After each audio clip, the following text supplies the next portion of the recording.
my name is Gabby Velio, and I just thought it might be useful for some people to run through some top tips that we're using at our school at the moment for remote learning. So on the screen you can see the 9 areas that I have divided this video up into.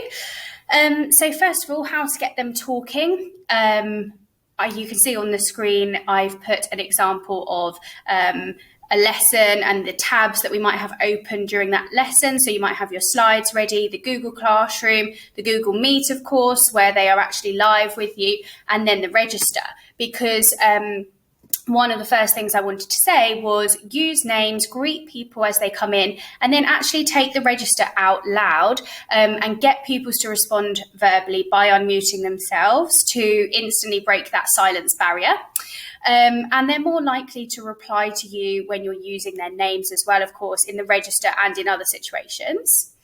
If there is ability, then interaction immediately after the starter or the do now activity can be really helpful. So for example, the final starter question could be in the chat function, type 3 words from last lesson, keywords, something like that, and get them ready typed in, but don't press enter yet, so that you can then decide whether you're going to cold call on people or ask them all to enter their answer at the same time, depending on what you want. It might be an idea to unpresent your screen as well, because if they can actually see your face and they know who you are, it might create more emphasis for them needing to reply to you. And if the lesson requires equipment, we have found it helpful to put a toolbox list on that starter screen so that you prevent any pupils walking off to find equipment later during the lesson. A few things on modelling. We have found that if you record something on site, whether that be a science demonstration or other type of modelling examples, explanation, then recording it and using a piece of pre-recorded video means that they still get the same experience as if they were on site for that portion of the lesson. And also they've got it, if it's pre-recorded, they've got it to rewatch it later if necessary. And even though videos might be available on YouTube or some other platform, research has shown that pupils learn best from people that they know who are explaining to them. One of my favourite things to do at the moment is use a visualizer on top of slides. So you can see in that screenshot there, I've got some pre-recorded slides that I would have used with my interactive Clever Touch board in the room. But because I can't do that at the moment, I'm sharing my whole screen, share the entire screen, and then you can have both windows up at the same time. One on my pen and paper, where I'm going to do the workings that I expect them to copy or watch. And then it means that I haven't had to re-prepare those slides that I would have used in school. And then, of course, we need to make sure that we're still using the same commentary that we would be using and those metacognitive ways of talking for our pupils to hopefully pick up on and replicate later when they're doing independent work. So to ensure engagement, some of the things we're using we're asking students to upload a photo of their work at the end of the lesson. We're using the platform GoGuardian, where we can monitor what is on everybody's screen live. And then we can use the call out function on that to see who is still there, and depending on whether they respond to that message or not. Jamboard is really a useful tool. It's like a whiteboard or a slide where you can, again, see everybody's work and then actually go into individuals' work and collaborate with them if necessary. In some occasions, we leave the Google Meets but keep GoGuardian on to monitor screens so that they don't have the pressure of being in a live lesson with you, but they are still being monitored using that GoGuardian platform. Some teachers have posted individual slide files so that students can work on them, and then they are immediately saved so that the teacher or pupil can go back to them later and give feedback, etc. Quizlet has been used particularly in our EAL groups, and it's become quite competitive and is useful for creating those flashcards. Pupils could hand in a document on the Google Classroom in a table format. So our geography department are using docs that have a table on them, and they know that the question is going to be on the left-hand side, their response needs to be on the right-hand side, and then, in the middle, and then on the right-hand side, there's going to be a self-assessment column for them to mark their work guided through the lesson.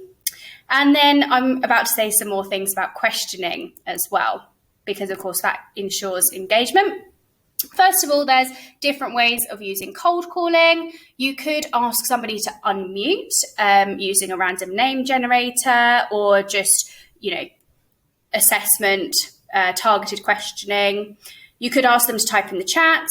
You could pre-warn them and say, okay, we're going to watch this now, or we're going to do this example, and then I'm going to ask a question to a particular person. Or it could be that you're going to call on a few people and they're going to team up and answer that question later. So we've read that passage. What are the key messages? Let's hear from Jess and then Daisy. We can still use our pose, pause, pounce, bounce techniques that we would use in lesson times.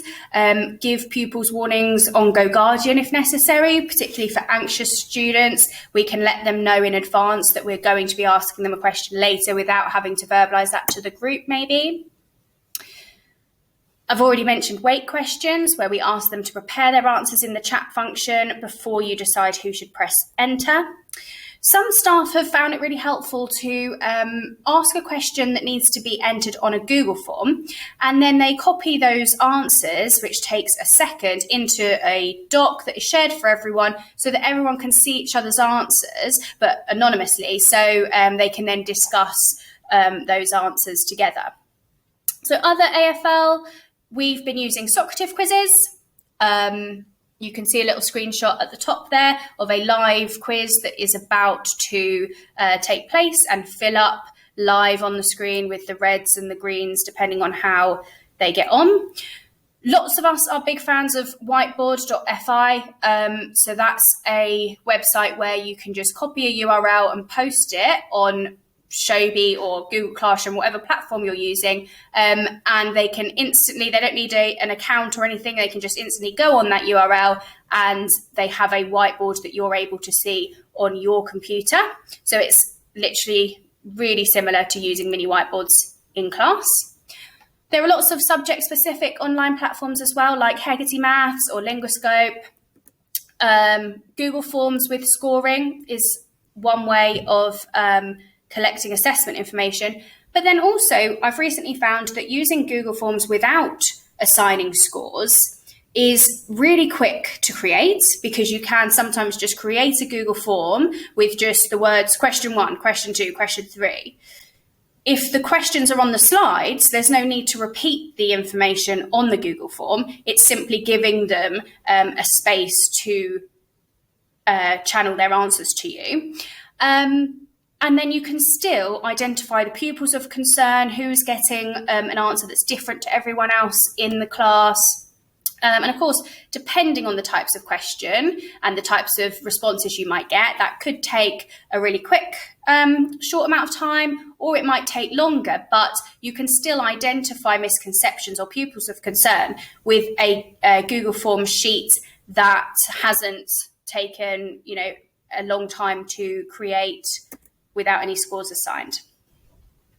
We could use Google Polls as well, a new feature in the Google Meet, to ask, for example, how many questions did you get correct?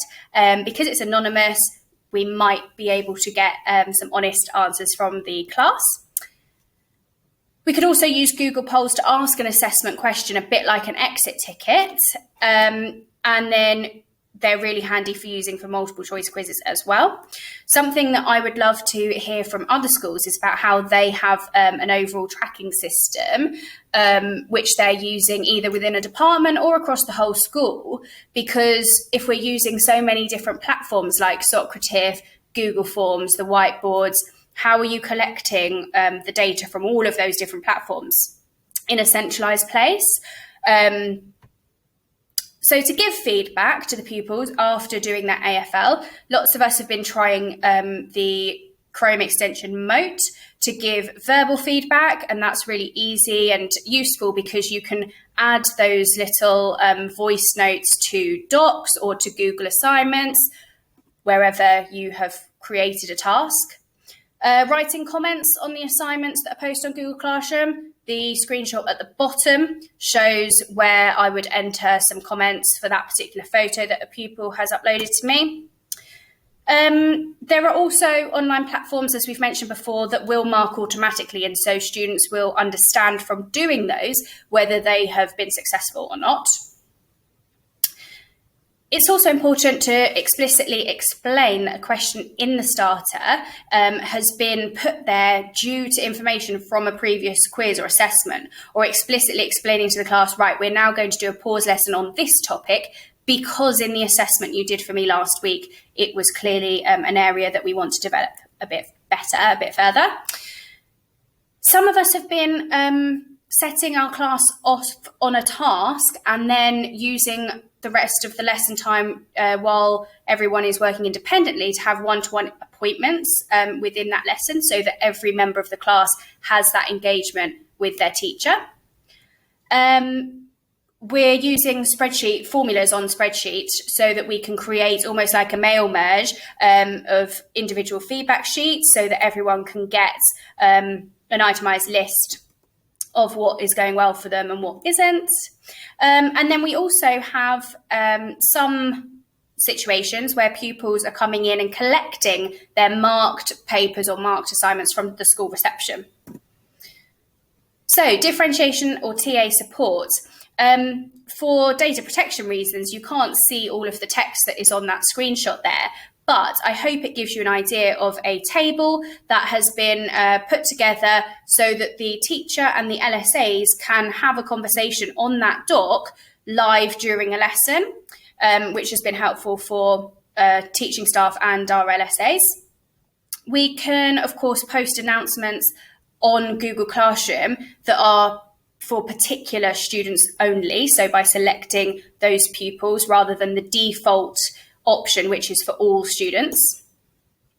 It's helpful for us when we've had TA support and during the lesson they've been able to chase those priority pupils at the beginning to get them engaged, get them into the lesson if they're not attending. Sometimes it's appropriate to allow pupils to leave the Google Meet while getting on with an independent task and then rejoin later. While in the meantime, you can select students who you want to stay on the Google Meet and listen to one more example or start the work together at a slower pace than other students. And we have recently discovered the subtitles function of the Google Meet. And so we are definitely going to encourage our EAL children or anyone that doesn't have earphones on them and needs to work in a room with other people to use that subtitles function.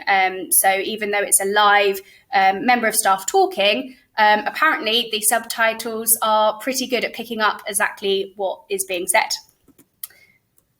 For group work and collaboration, we have been trialling the breakout rooms.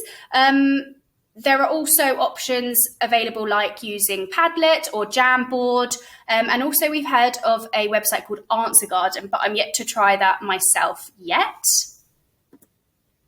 In terms of behaviour, if there are any issues, then we have found that using the host controls on Google Meet is a really simple way to just eliminate any of that. So for example, going to host controls and then quick admit entry. By turning that off, it prevents any external pupils from joining your classroom meet. And then, of course, just as in school, repetition of praise, using names, using specific things that they've done to make sure that you're encouraging others to do the same. That can all still work verbally through an online lesson. We're still awarding merits on our behaviour system, and we're still also logging any instances of poor behaviour on that. Even though we can't select a sanction for it, we can still keep a log. And we've also got at our school a weekly showcase document, which gets published. And so to celebrate the brilliant work that people have done, and that's something for all students to aspire to be part of. Lastly, just a few technical issues that we have ironed out. We have realised that if we turn backgrounds off on the Google Meet, then it will really speed up the Chromebooks that our students are using. And also, some of us have got into the habit of having separate windows with all of our tabs for one particular lesson, one particular class on them, and then a new set of tabs for another class, to try and keep those separate, because certainly at first it was quite a challenge to manage all of those at the start and ends of lessons as you're going from one to the next. And I've mentioned our platform Go Guardian that we use to monitor, but that is only able to be used if they are using our school devices. And so that's something that we have had to be aware of as well. So I hope those top tips have been helpful or reassuring perhaps in any way. And I would love to hear any tips that you would like to add on top of those as well. Thanks for watching.